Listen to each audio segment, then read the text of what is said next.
Ahora sí, hermano, quiero que me acompañen su Biblia a Juan capítulo 7. La dinámica de estas semanas que hemos tenido, hermano, estudiando la palabra del Señor, nos ha llevado hace 2 semanas atrás a entender, hermano, cuáles eran las razones que usted tiene, razones de peso, para creer en Cristo Jesús. Luego, hermano, ¿qué vimos nosotros la semana anterior? Vimos señales de peso para creer en Cristo Jesús. Pero hoy día, hermano, vamos a estar enfocados de una forma similar el día de hoy. Y esa es que el Señor Jesús nos dice que por sus propias palabras, por sus mensajes, su forma de hablar, nosotros tenemos suficientes razones para creer y confiar en Cristo. Hermano, lo que nos quiere aquí mostrar es que el Señor Jesús habló como nadie lo hizo jamás. Y como nadie lo hará jamás, hermano. Sus mensajes fueron únicos. Y el propósito de este mensaje es que usted pueda maravillarse, primeramente, emocionarse en su corazón, pero también, hermano, alegrarse de quién es Jesucristo y lo que Él pudo hacer en su vida, podrá hacer en un futuro y puede hacer ahora, hermano, si usted decide poner su plena confianza en el Señor Jesús. Ahora, hermano, ¿por qué estoy hablando de esta forma? No es toda la escritura o todos los mensajes en rojo una señal de sus mensajes, sí, pero quiero que se centre, hermano, en el versículo 46 de Juan capítulo 7, donde dice, los alguaciles, y vamos a ver quiénes eran ellos, respondieron, y ellos dicen, jamás hombre alguno ha hablado como este hombre. Ahora sí, hermano, acompáñeme al versículo 32 de Juan capítulo 7. Dice aquí, los fariseos, estos gobernantes, líderes religiosos, oyeron a la gente que murmuraba de él estas cosas, lo que vimos anteriormente. Y los principales sacerdotes y los fariseos enviaron alguaciles para que le prendiesen. Este es el grupo que dice después esta frase, jamás hombre alguno ha hablado como él. Son hombres y personas que de una u otra forma habían visto, habían entendido, habían logrado saber lo que la gente estaba hablando de Cristo, y ellos enviaron a estos alguaciles, estos fariseos los enviaron para que prendiesen, para que tomasen preso a Jesús. Versículo 33.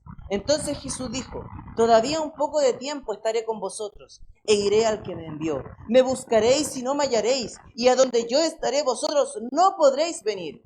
Entonces los judíos dijeron entre sí, ¿a dónde irá este que no le hallemos? ¿Se irá a los dispersos entre los griegos y enseñará a los griegos? ¿Qué significa esto que dijo? Me buscaréis y no me hallaréis, y a donde yo estaré vosotros no podréis venir. En el último y gran día de la fiesta, Jesús se puso en pie y alzó la voz diciendo, si alguno tiene sed, venga a mí y beba. El que cree en mí, como dice la Escritura, en su interior correrán ríos de agua viva. Ahora, hermano, ese es el propósito de este mes, el propósito de lo que queremos ver. Que si usted se da cuenta, al inicio están estos alguaciles que fueron a aprender a Jesús, los que después cuando se presentan a los fariseos dicen, no hay hombre que ha hablado como él. Y si usted se da cuenta, los sermones o las palabras que se registran no son tantas en este simple espacio. De hecho, las acabamos de leer todas, las que se nos registran acerca de lo que dijo. Porque, hermano, cuando tenemos un corazón abierto a Cristo, cuando tenemos un corazón abierto a la palabra de Dios hace su trabajo, es poderosa. La palabra tiene el poder, hermano, para cambiar, para transformar la vida de los hombres. Pero siempre y cuando estemos tan dispuestos a escuchar. Bueno, en esta oportunidad, estos gobernantes ya cansados de Cristo, mandan, por decirlo así, a estos hombres a arrestar a Cristo. Ellos iban con el fin de detener a Cristo, pero ¿qué pasó? Estos hombres fueron detenidos por Jesús. Ellos iban a arrestar a Jesús, pero ellos se quedaron escuchando. Ellos quizás pensaron algo como, o quizás nosotros podríamos decir, bueno, hay gente que aquí va a ir a aprender a Jesús, van a ir a encerrarlo. Y nosotros diríamos, oh no, Jesús está en problemas. Pero no es cierto, hermano, no es cierto, no está en problemas. Los que están en problemas, hermano, eran ellos que podían ir pronto a una condenación eterna en el infierno. Ellos querían meter preso a Jesús, pero si no creían en ese Jesús, ellos quedarían presos en el infierno. Por lo tanto, incluso estos hombres yendo a aprender a Jesús, las mayores personas que tenían problemas, que estaban en peligro, eran ellos. Todos aquellos que rodeaban a Jesús. Y esa es una verdad que debemos enfrentar. Porque el Señor Jesús, al ver a estos hombres, dice, viene un poco de tiempo y miré al que me envió. Dice, me buscaréis y no me hallaréis. Y a donde yo estaré vosotros no podréis venir. Pero aquí, hermano, usted puede prestar atención a lo que aquí dice. Donde se nos dice, todavía un poco de tiempo. Y preste atención a eso, un poco de tiempo. Jesús estaba pronto a ascender a la presencia de Dios Padre, pero había poco tiempo, hermano, para que las personas se arrepintiesen. Había poco tiempo porque ninguno de nosotros tiene la vida asegurada. Usted no tiene, hermano, el futuro asegurado. Usted no tiene ni el día de mañana asegurado. Hablo de sí mismo o en su conocimiento porque sabemos que nuestras vidas están en las manos de Dios. Y son sus tiempos, por supuesto. Pero ¿qué pasa con la gente afuera? Su tiempo es corto. Tenemos un reloj de arena volteado, esperando a que su vida termine. Y si no ponen su fe en Cristo, ellos van a perecer como todos aquellos que no han puesto su fe en Cristo como Señor y Salvador y mueren de sus pecados. Entonces el Señor Jesús les confronta. Y es una realidad de que, hermano, puede que haya personas que busquen la salvación demasiado tarde, cuando incluso ya estén condenados. Son demasiadas las personas, hermano. Son demasiadas las personas que pueden descubrir su pecado y decir, sí, yo peco. Otros pueden saber que hacen lo malo. Incluso, hermano, hay personas que pueden sufrir los remordimientos por pecar, pero aún así no arrepentirse genuinamente. ¿Sabe que, hermano, en el sábado, creo que fue el sábado anterior que salimos a evangelizar y compartir, de repente me puse a hablar con un hombre? Y este hombre de repente me dice, ¿tú eres cristiano? Y le digo, sí. Y él me dice, yo te tengo una pregunta. Y digo, ¿cuál? Y él me dice, tú dices, porque yo tengo familiares que tú dices que un hombre puede hacer lo malo toda su vida y al final de su vida arrepentirse e irse al cielo. Una persona que mata, que hace todo lo malo y arrepentirse al final de irse al cielo y se empieza a reír. Yo le digo, yo en mi mente pensando, he escuchado tantas veces esa pregunta, pero bueno, vamos a hablar con esta persona. Yo le dije, yo le respondo su pregunta, si usted me responde una pregunta antes. Yo le dije, porque una persona que ha hecho lo malo toda su vida, se arrepentiría al final del cielo. ¿Por qué lo haría? Y él me dijo, porque quiere ir al cielo. Yo le dije, es que el simple deseo de querer ir al cielo no te lleva al cielo. Como el simple deseo de que a mí me aparezcan, no sé, 1.000 millones de pesos en mi cuenta bancaria no va a ser que aparezca. O como que si yo el día de mañana quisiera ser el presidente de la República, no lo lograría. Entonces, lo que yo le dije, es que él me dijo, no, pero si la persona lo dice. Yo le dije que no se trata de hacerlo. Tiene que haber un cambio. ¿Y tú crees que una persona que ha hecho todo lo malo en su vida, al final de su vida va a querer arrepentirse? Yo dije lo más probable. Porque lo que sucede, hermano, y así lo define el libro de Corintios, dice que mientras más pecamos, nuestras manos la alejamos, dice que nuestra conciencia se empieza a cauterizar. Eso significa que se quema. Cuando algo se quema, pierde sensibilidad. Por lo tanto, el punto yo le dije, pero no hablemos de un caso hipotético, hablemos de su pecado. Y le presento el Evangelio. Entonces, hermano, cuando pasan estas cosas, nosotros debemos ponernos a pensar que el arrepentimiento y la fe no es simplemente decirlo. El Señor dice, aquel que cree y confiesa en su corazón y lo hace públicamente es el que salva. Pero muchas personas hoy día confiesan a Cristo de la boca para afuera, pero no lo hacen por un corazón confiado y creyendo en lo que Cristo dice sobre nuestro propio pecado. Entonces, hermano, cuando nosotros evaluamos a la luz de la Escritura, a la luz de la palabra, el arrepentimiento es más que desear simplemente ir al cielo, es más que simplemente decirlo, es ver mi pecado como Dios lo ve, es recibir a Cristo como único y necesario intercesor y dejar que el Espíritu Santo haga en mí su obra con gozo. Y por eso, hermano, mientras usted más hable de Jesús a otros, invíteles a quienes le escuchan a arrepentirse de sus pecados. Porque si no se ha arrepentido de sus pecados, entonces no puede ser salvo. Aunque el pueblo no entendió lo que Jesús explicaba, no sería muy complicado entenderlo pronto, porque lo que el Señor Jesús estaba afirmando y la primera declaración que Él hace es que Él pertenece a la esfera celestial. Él es de otra dimensión, si pudiéramos decirlo, aunque eso suena mal, no lo había pensado también, pero hermano, Él es de otro lugar. Él pertenece, hermano, al paraíso. Este es su hogar, hermano. De hecho, hay un himno muy antiguo que se canta a veces que dice, el mundo no es mi hogar, soy peregrino aquí, porque ahora usted como creyente pertenece a ese lugar. Pero es por la sangre de Cristo, no por nuestros méritos. Y lo que dice la palabra, hermano, de manera específica y clara, es que el Señor dice, a donde yo voy ustedes no pueden estar. Porque lo que está haciendo es decirles, lo que va a comentarles de que pongan su fe y que es que si creen en Él van a correr ríos de agua viva. Pero mientras no lo hagan no pueden ir al cielo. Porque aquellos que creen en el Cristo, que va al cielo, van a ir al cielo.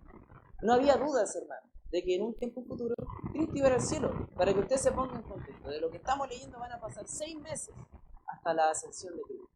Y la gente iba a poder recordar muchas personas hoy en día, hermano, pudieran decir que pertenecen al cielo, que vienen del cielo, que tienen un mensaje del cielo y que ellos van al cielo. Pero solo Jesús pudo demostrarlo en la ascensión. Tanto así, hermano, que en la ascensión se nos dice en Hechos 1 que cuando Cristo asciende, parece que los discípulos quedaron tan impactados por ver al Señor Jesús ascender hasta el cielo, que dice que se quedaron un buen rato, parece, mirando.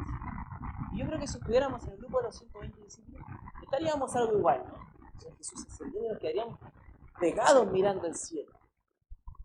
Pero era algo impactante y solo Jesús pudo hacerlo. Solo Jesús pudo decirlo y demostrarlo. Porque nadie jamás ha hablado y hecho las obras y las señales que Jesucristo hizo. Por eso, hermano, aunque el pueblo no entendió, el Señor decía que Él era del cielo, que Él pertenecía al cielo porque el cielo le pertenece. Él ascendió hasta lo más alto, luego de bajar hasta lo más bajo. Y este es un texto que, como vimos, hermano, afirma la deidad de nuestro Señor Jesús, porque Jesús afirma claramente cuál es su naturaleza. Es una naturaleza celestial. ¿Y sabe de lo que le hace parte el Señor Jesús cuando usted pone su fe en Él? De esa naturaleza celestial. Y vamos a ver qué es lo que eso significa, pero Cristo va al cielo porque es de allá. Y todo aquel que pone su fe en Él, hermano, irá a ese lugar. Como Señor y Salvador, irá a ese lugar. Le va a acompañar. Sin embargo, todo aquel que rechaza a Jesús como Señor y Salvador, rechaza su morada, rechaza su hogar, rechaza su presencia, rechaza su mensaje, rechaza su persona, irá al infierno por la eternidad. Pero aquellos que ponen su fe en Cristo irán al cielo, acompañados de ese precioso Salvador que pagó en una cruz, hermano, el precio por nuestros pecados. Él nunca dejó de pertenecer al cielo, a lo más alto. Por tanto, aquel que reciba a Cristo como su Señor y Salvador, también irá a ese cielo.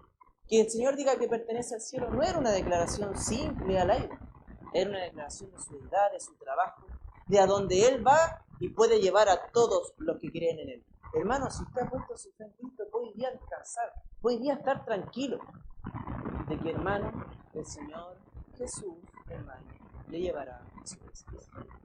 Esa es la seguridad de Cristo, porque Él va allá, de todo el que cree, lo lleva allá. Así de simple. Pero vamos a ver qué significa creer en Él. Porque Él nos da el tiempo y Él lo explica. Dice en el versículo 37 de Juan 7, dice: en el último y gran día de la fiesta, Jesús se puso en pie y alzó la voz diciendo: si alguno tiene sed, venga a mí y beba.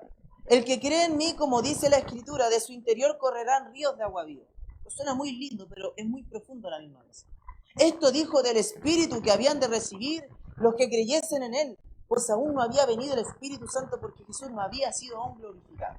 Ahora, lo que el Señor afirma en este pasaje, primero afirmó que Él era celestial, que Él pertenece a la esfera del cielo, del paraíso.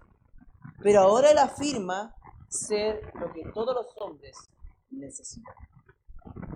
Estamos, y como dice aquí el pasaje, en el versículo 37, era el último y gran día de la fiesta. Ese era el día séptimo, porque la fiesta duraba 7 días. Entonces, hermano, eso fue redundante. Bueno, como muchas festividades, tenían sus propias tradiciones, una festividad religiosa. Y una de las cosas que hacían los sacerdotes al terminar la fiesta era dar 7 vueltas por el templo, simulando lo que fueron las 7 vueltas a Jericó para entrar a la tierra prometida. Y luego de eso ellos arrojaban agua como al templo para representar la provisión de Dios en cada momento, especialmente cuando ellos salieron de Egipto y iban camino a la tierra prometida, y Moisés golpeó con una vara una roca y el agua salió de esta peña. Entonces eso era más o menos lo que ellos representaban en este simbolismo de la fiesta. Entonces lo que pasa, hermano, es que Jesús toma este simbolismo, ve lo que ahí está pasando, obviamente providencialmente sabiéndolo, y Él se pone ahí y dice: todo el que quiere y todo el que tiene sed, venga a mí y yo le daré agua viva, será saciado. No solamente eso, sino que le daré la posibilidad de saciar a otros, porque ustedes van a ser como un río de agua viva. Entonces ahí tenemos, hermano, al Señor Jesús mostrando a todo lo que ellos están haciendo, y el Señor Jesús haciéndose a sí mismo la explicación de este símbolo. En este escenario lleno de símbolos importantes que representaban al Mesías que había de venir, los discípulos, los judíos, debían haberse dado cuenta que el Mesías ya estaba ahí. En ese donde el Mesías debían apuntar al Mesías, ahí estaba, Dios mismo encarnado. Ellos estaban hablando de Dios con estas cosas y estaba Dios encarnado en Jesucristo. Se pone de pie y da una invitación a los pecadores sedientos. Y lo que él obviamente quería decirle a los que estaban escuchándose es que esa agua viva que necesitaban y que a la misma vez se convertiría en una fuente de bendiciones era él. Usted no es diferente, hermano, porque usted puede ser un portal para que este río de agua viva corra por usted.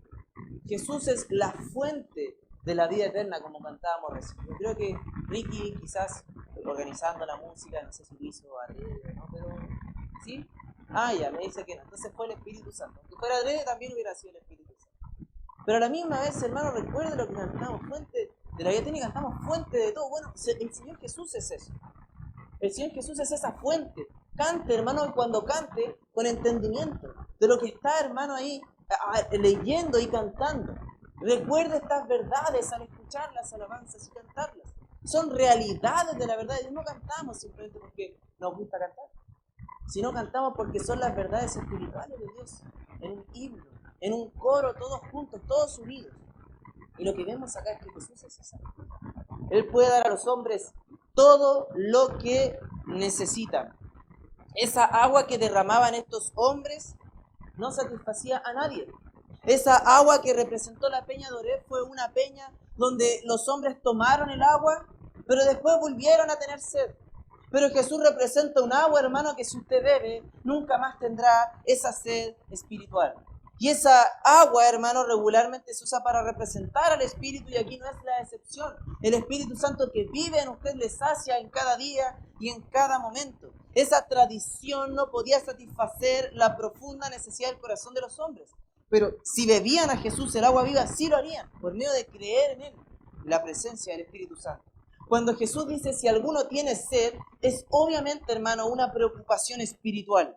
Significa que está preocupado del alma de cada persona. Significa que está preocupado por usted, de convencerle de sus propios pecados, que es la función del Espíritu, y que usted pida perdón, ruegue por perdón. Porque cuando una persona, hermano, se da cuenta de lo que sus pecados están haciendo en él y quiere ser perdonado, podemos decir que es una persona que tiene una sed espiritual. Y una sed espiritual que será solamente saciada por el Señor Jesús. Hermano, no hay terapia, hermano, no hay fuerza de voluntad que pueda acabar con el pecado. Solo Jesucristo puede hacerlo. Si alguno hoy tiene esa sed espiritual, de eliminar el pecado de su vida, de alejar todo lo dañino y lo destructivo de los vestigios del pecado que aún residen en usted y en este cuerpo mortal, la respuesta es simple. ¿Has bebido del agua viva? ¿Sabe por qué? Quizás usted, hermano, dice, pero a mí a veces no me llama la atención escuchar de Jesucristo, prefiero otra cosa. Quizás yo no quiero escuchar de Jesús. Quizás yo con un poco estoy saciado. ¿Sabe por qué pasa esto, hermano? Porque usted tiene demasiado satisfechos sus apetitos.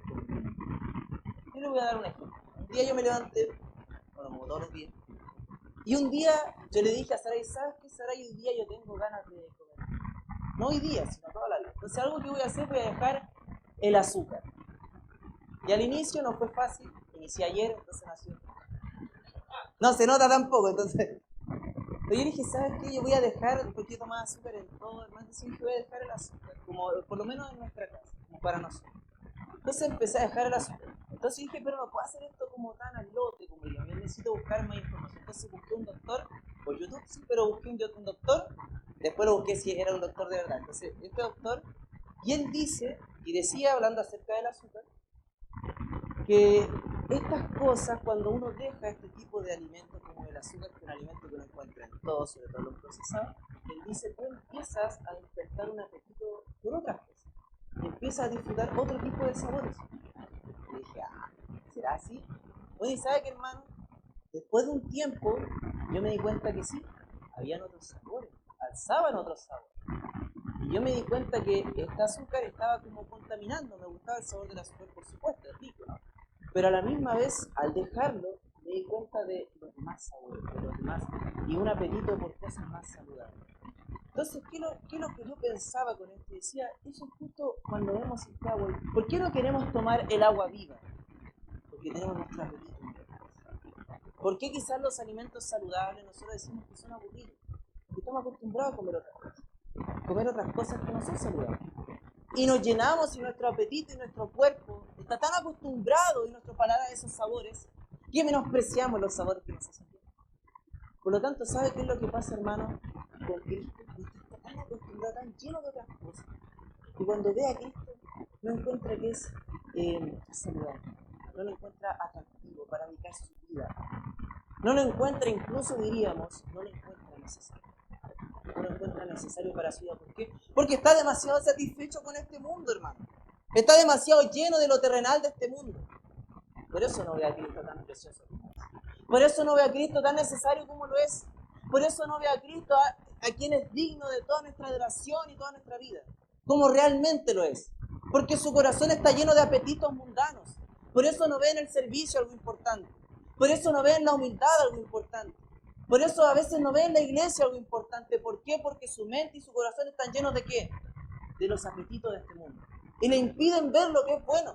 Lo que Dios quiere para usted, se lo impiden. Porque está lleno de esa chatarra mundana que está contaminando su apetito espiritual.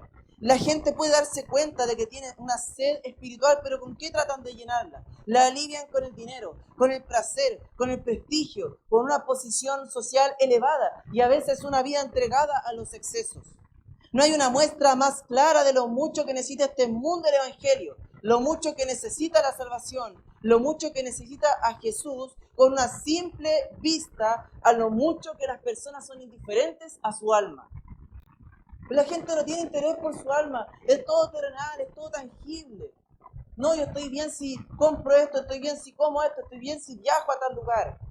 Pero hermanos, la verdad es que esas cosas no nos van a satisfacer nunca. Lo único que puede satisfacerle realmente es Cristo, una vida entregada. Todo lo demás es añadidura, como también escuchamos. Por eso, hermano, preste atención a su alma, a su corazón. Por eso, hermano, usted como creyente debe saber que esta obra hecha día a día, de convencerle del pecado para no cometerlo, de fortalecerle, de ser animado, de donde recibe la consolación, es solo por medio del Espíritu Santo que viene usted una vez que ha puesto su fe en Cristo y ha recibido esta agua viva. Por lo tanto, tenga en alto valor el Espíritu Santo. No tolere a aquellos que dicen que el Espíritu Santo es cualquier cosa, o atribuyen al Espíritu Santo cualquier cosa, cualquier obra, cualquier locura, cualquier maldad, y permítame la palabra, cualquier estupidez que hacen las iglesias a veces. Porque eso es una afrenta al Espíritu Santo. Y con la obra que Él hace día a día. El Espíritu a usted le dio a conocer a Jesús. Él le acercó a Cristo. Usted dice, pero fue una persona que me habló de Cristo, sí, pero esa persona impulsada por el Espíritu Santo. Despertó su corazón y le convenció de pecado. Le hace odiar el pecado y lo lleva al arrepentimiento diario. El Espíritu Santo hace eso. Por eso, hermano, todo verdadero cristiano comienza por descubrir que es pecador, culpable y vacío. Y usted no llegó a creer en Cristo hasta que supo que estaba perdido. El primer paso hacia el cielo es saber que usted es completamente merecedor del infierno. Así es. Pero ese es el camino que ese es el agua viva. Nunca más tendremos sed, nunca más estaremos condenados, nunca más sentiremos eso de seré perdonado por Dios. No.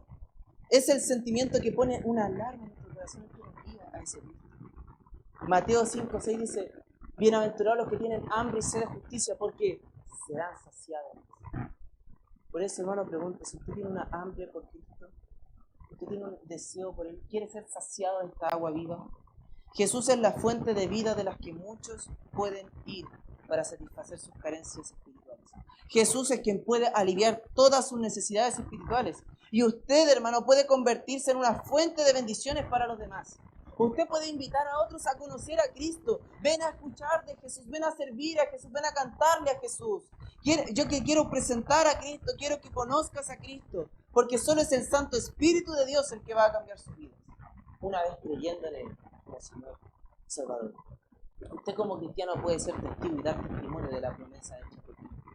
De que cuando usted, personalmente, cuando usted, hermano, se acercó a Cristo, encontró más de lo que esperaba. Usted descubrirá verdadera paz. Y usted ha descubierto verdadera paz, verdadera esperanza y verdadero consuelo, que a pesar de las tentaciones, el temor y las dudas que pueda enfrentar en su día a día, no son ni siquiera comparables con las innumerables bendiciones que Dios le da. Muchos creyentes se pueden sentir decepcionados con sus propios corazones y pecados, pero nunca se han sentido decepcionados acerca de Jesús. Nunca pasará. Por eso, hermano, esa agua viva es lo que usted necesita. Eso es lo que la gente afuera necesita. Eso es lo que su familia necesita. Que usted, padre, beba del agua viva y los invite a todos a beber del agua. Mi madre hacia sus hijos, agua viva. Hacia sus padres, agua viva. Hacia sus hermanos, agua viva. Hacia sus vecinos, agua viva. Que es solamente Cristo Jesús. Por eso, hermano, el último punto, no menos importante, es que Cristo afirmó ser el Mesías. Lo que estábamos esperando, lo que el mundo esperaba, lo que los judíos esperaban, era Él. Vea conmigo los versículos 40 en adelante. Dice: entonces algunos de la multitud, oyendo estas palabras, decían: verdaderamente este es el profeta. Otros decían: este es el Cristo. Pero algunos decían: ¿de Galilea ha de venir el Cristo? ¿No dice la Escritura que del linaje de David y de la aldea de Belén, de donde era David, ha de venir el Cristo?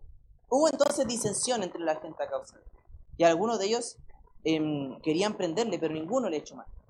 45. Los alguaciles vinieron a los principales sacerdotes y a los fariseos. Y estos les dijeron: ¿por qué no le habéis traído? Los alguaciles respondieron: jamás hombre alguno ha hablado como este hombre. Entonces los fariseos le respondieron: ¿también vosotros habéis sido engañados? ¿Acaso ha creído en él alguno de los gobernantes o de los fariseos? Mas esta gente que no sabe la ley, maldita es. Les dijo Nicodemo, el que vino a él de noche, el cual era uno de ellos: ¿juzga acaso nuestra ley a un hombre si primero no le oye? ¿Y sabe lo que ha hecho?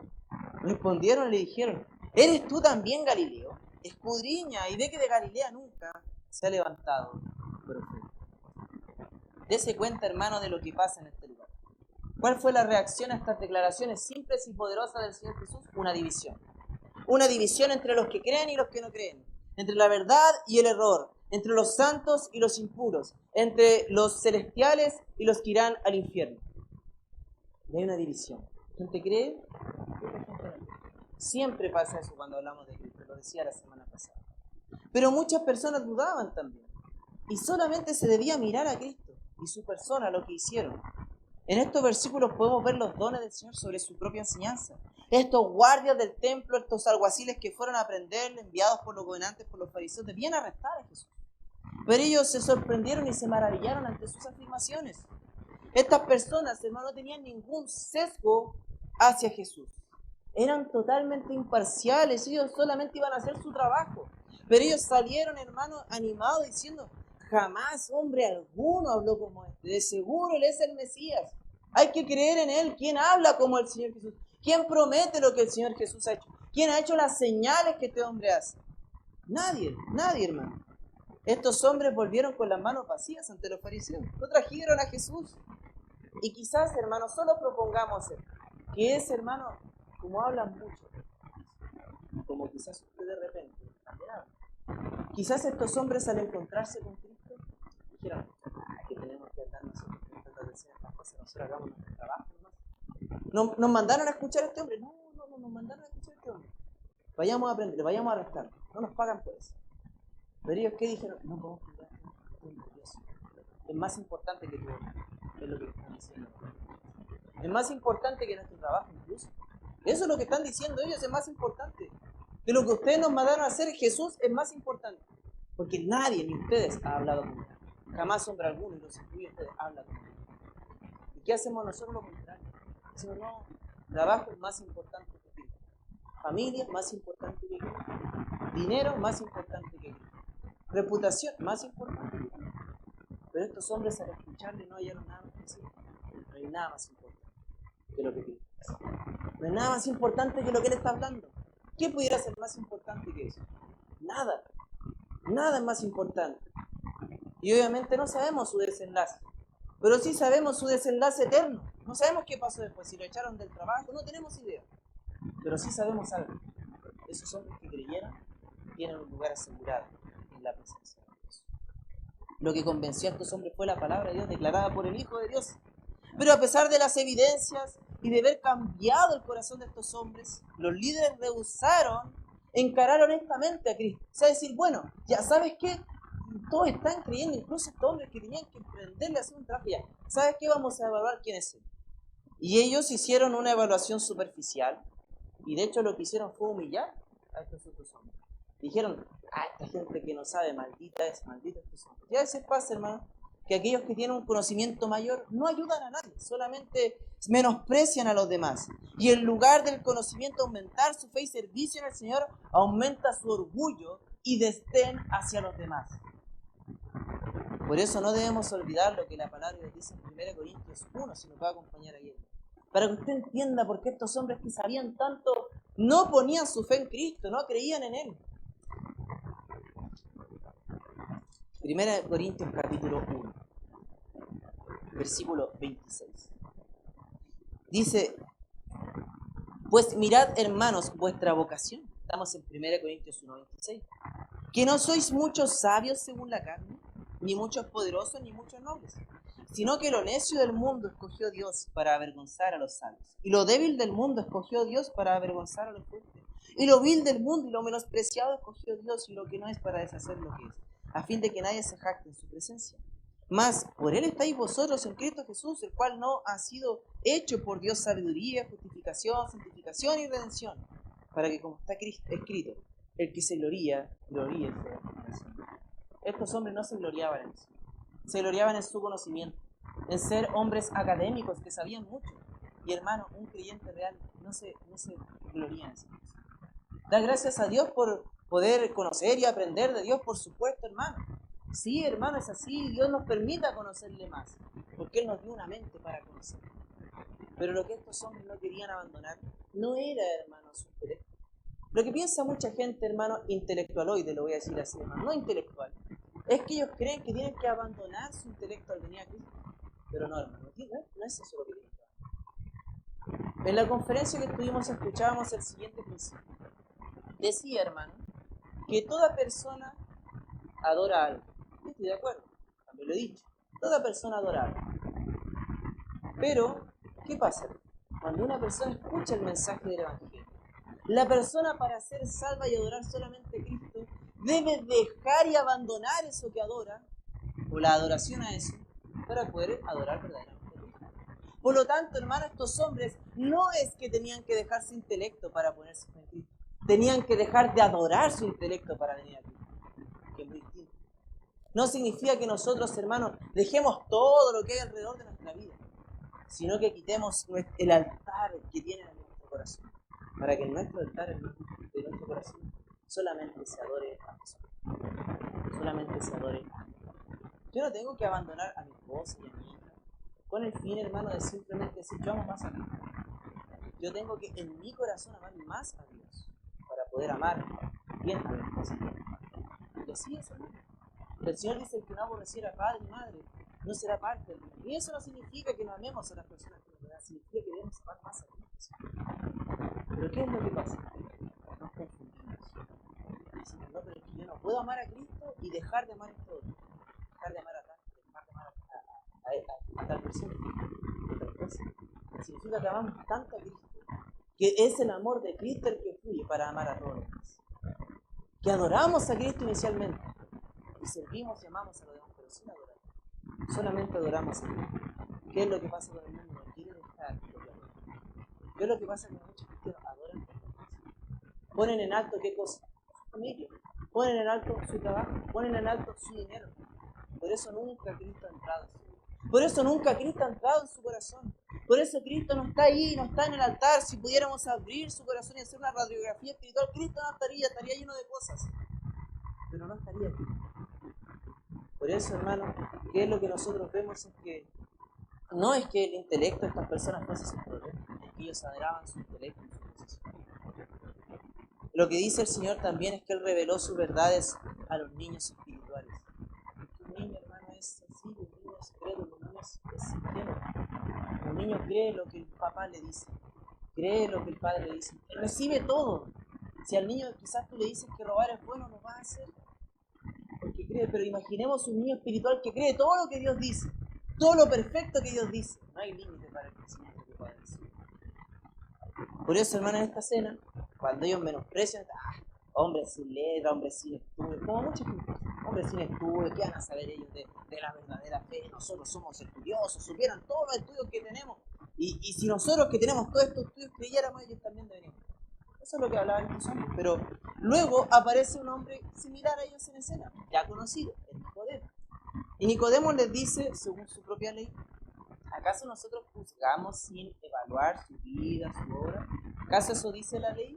Obviamente que no, la ley decía que debía juzgarse lo que el profeta decía para ver si era verdaderamente un profeta. Y ellos nuevamente le dicen, bueno, ¿acaso eres Galileo y no menosprecio? Lo que sucede aquí, hermano, es que ellos estaban centrados en una cosa. Ellos decían, nunca un buen profeta, uno de nosotros, bueno, ha nacido de Galilea. ¿La ley, hermano, prohibía que saliera un profeta de Galilea? No, no lo prohibía. De hecho, hermano, Jesús ni siquiera era Galileo. Ellos dijeron, ¿de dónde viene Jesús? De Galilea caminando, pero él no venía de Galilea. No venía de Galilea. Él nació en Belén, vivió mucho tiempo en Nazaret, por eso se le decía Jesús de Nazaret, por si tenía la duda. No es que él era de Galilea. Pero bueno, pasa eso. Pero ¿sabe qué, hermano? Sí hubo profetas de Galilea. Y es un profeta de los más conocidos, que es el profeta Jonás, el vino de Galilea. Y siendo él, hermano, un profeta conocido, ellos diciendo, ¿acaso ha venido algún profeta de Galilea, hermano? No, ni siquiera su intelecto les servía. Era totalmente, hermano, parcial. No era, ya, a ver, vamos a hablar. Galilea, no hemos visto en el último tiempo, pero quizás el profeta Jonás es una evidencia. No es para negar su autoridad. Pero ni siquiera eso hacían, hermano. Estaban sellados y a veces las personas con intelecto son así. Cuando saben, no es que ellos sirvan a los demás, viven parcialmente. Y estos hombres vivían de eso. Y al final, ¿qué vemos? Le digan a Nicodemo. ¿Y sabes lo interesante? Es que Jesús usó la historia del profeta Jonás para representar algo. ¿Qué usó él para representar Jonás?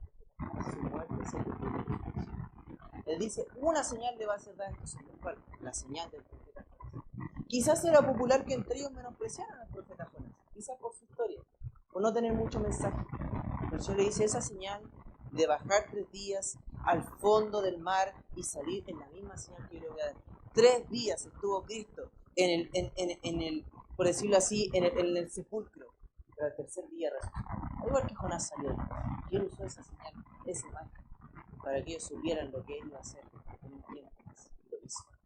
Entonces, hermano, cuando vemos hablar de Cristo, cuando vemos hablar a estos hombres, cuando sabemos quién es Él y lo que hizo Cristo y lo único que Él pudiera hacer, nos lleva a concluir que Él es único en sus acciones, es único en sus señales, pero también es único en sus palabras. Y creer en Él es recibir una fuente de bendiciones y agua viva para todo lo necesario en esta vida. Por eso, todo aquel que viene a Cristo es recibido por Él. Simplemente usted, hermano, tiene que creer en Él.